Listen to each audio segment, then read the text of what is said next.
Good day. I am Quinzel Himarino Limbuan, your student nurse from University of Mindanao. As for today's video, we're going to do the Foley catheterization on female's client.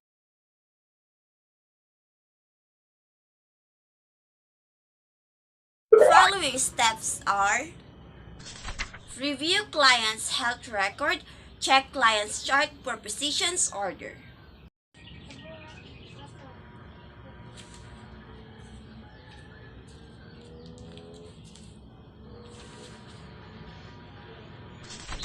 Catheterization is only if with medical order.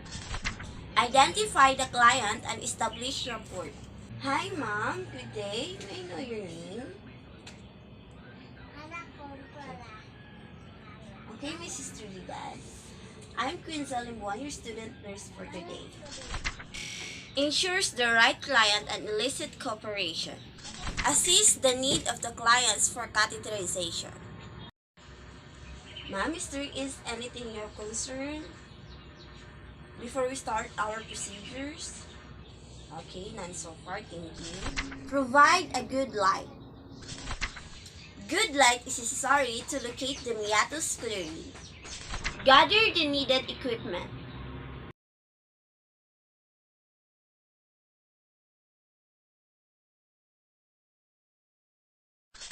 Organization promote efficient time management. Provide privacy by pulling curtains and closing doors. The client has the right to be protected from being exposed to others. Replace client top sheet with bath blanket. Place waterproof underpad under the client's buttocks. We're going to replace your top sheet with bath blanket.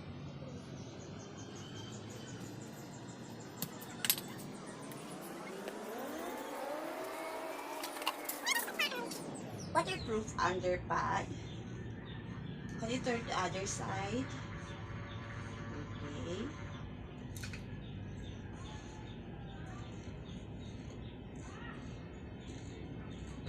Okay, that's it. Thank you. This protects the bed linen from moistures and getting soil. Place in a dorsal recumbent position with the feet apart and drape the client. Ma'am, I'm going to help you to recumbent position. Okay, and can you bend your knees? Okay, also in the other side. And now I'm going to drape you.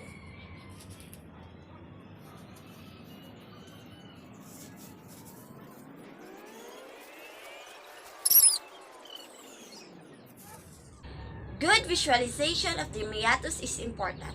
Embarrassment, chilliness, and tension interferes with the introduction of the catheter. Wash hands thoroughly and put on working gloves.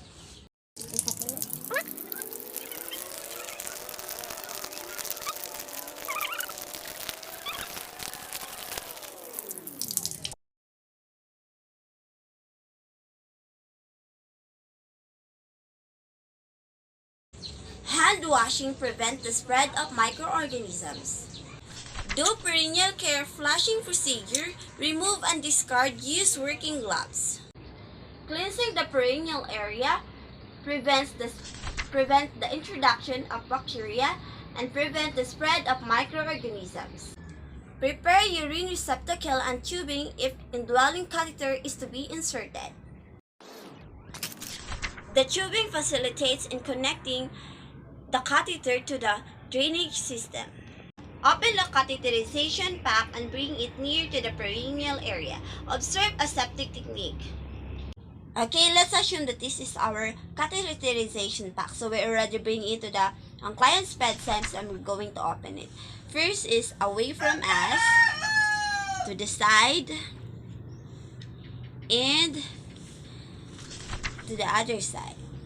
So observe receptacle by aseptic technique rather. Placement of the equipment near the work site increase efficiency. Sterile technique protects the client and prevent the spread of microorganisms. Squeeze small amount of lubricant over the sterile field. So we're going to put a small amount of lubricant over our sterile field. Organization promotes efficient time management. Get 2 cotton balls from the pack and place over the sterile field. Then pour betadine solution over them. So we're going to get 2 cotton balls from the pack with the use of our pickup forceps and place it on the sterile field. Then with our betadine solution, we gotta pour an amount to our cotton balls.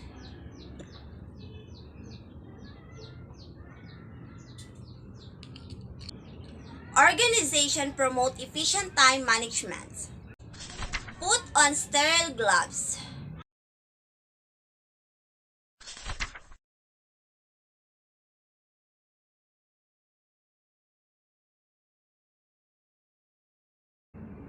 To avoid cross-contamination of microorganisms. Grasp the upper corner of the eye or fenestrated drape and unfold it without touching the unsterile areas.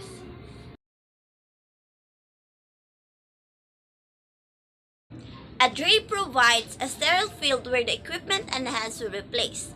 Prevent accidental contamination from adjacent areas. Place the eye or fenestrated drape over the vulva, exposing the labia. Lubricate 1 to 2 inches of the catheter tip. So we're going to lubricate the tip of our catheter.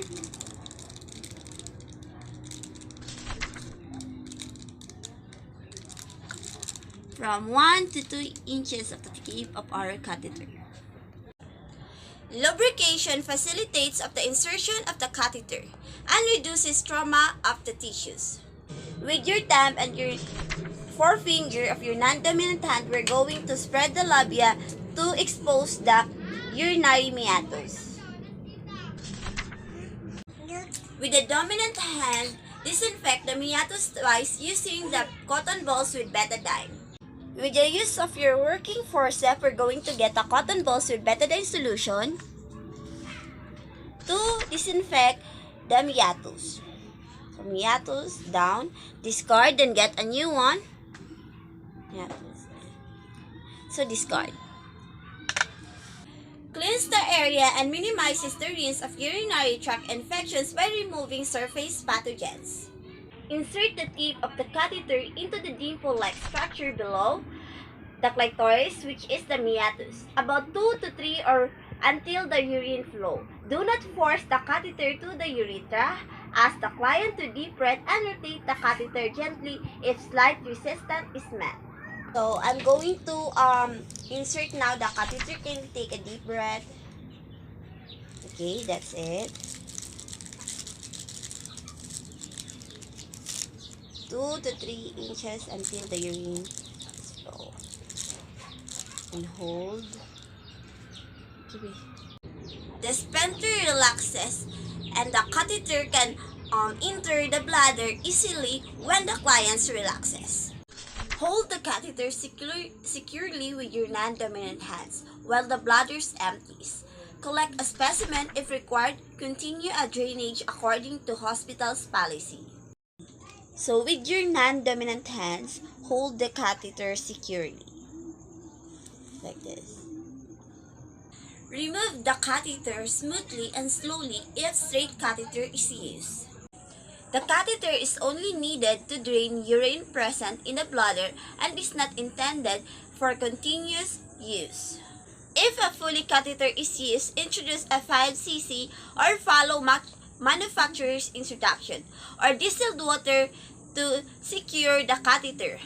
Gently pull the catheter until urine balloon is snuggles against the bladder's neck. Resistance will be met. Remove the fenestrated drape.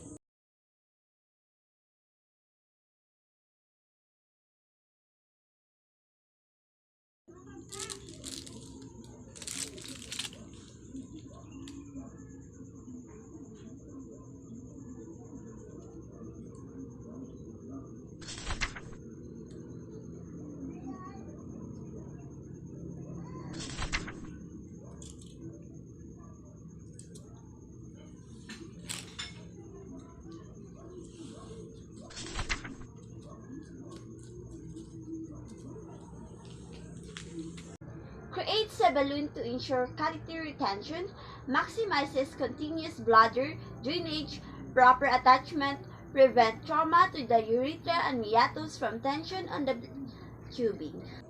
Attach catheter to the urine bag below the level of the bladder and tape the catheter to the tide. So now we're going to attach our catheter to our urine bag.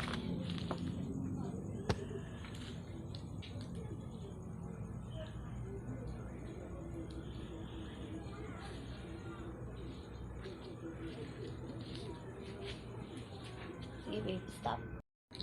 And now we're going to tape the catheter to our client's tide.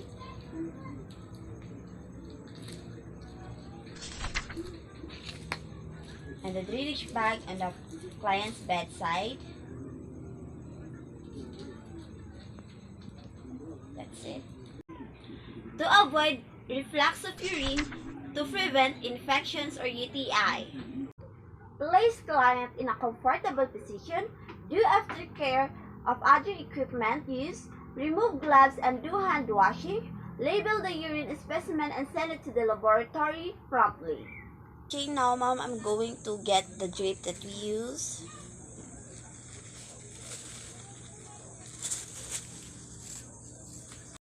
And now we're going to replace the bath blanket that we use. We're going to replace the bath blanket with your top sheet. Okay.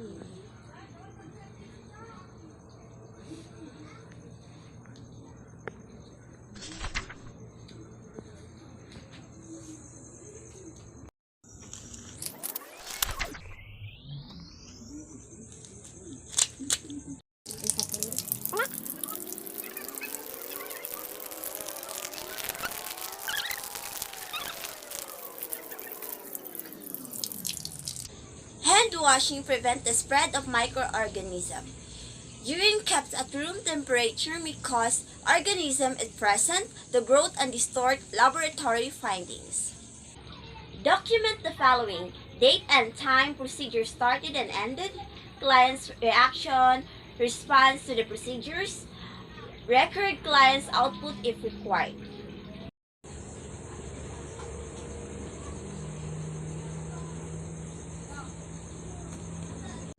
A careful record is important for documenting data after the client's care. This is Queen Zalimbuan, your student nurse, signing off.